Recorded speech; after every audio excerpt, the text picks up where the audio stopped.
Diversion First is Fairfax County's initiative to reduce the number of people with mental illness in our jails by diverting nonviolent offenders who come into contact with law enforcement to treatment rather than incarcerating them.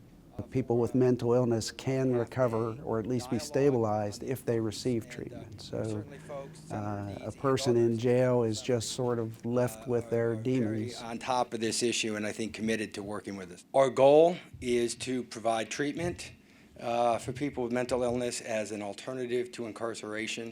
Police officers are really the core of Diversion First, and they receive crisis intervention team training, which teaches them skills to recognize the signs of mental illness in an offender, teaches them how to de-escalate crisis situations, and then to steer those nonviolent offenders here to the Crisis Response Center.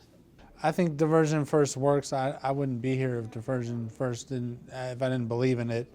I'm the product of a jail diversion program, and I've successfully been able to make the transition from having mental illness and not knowing what direction my life was going to go into, to treating my mental illness, being successful, being healthy, and living a productive life in society.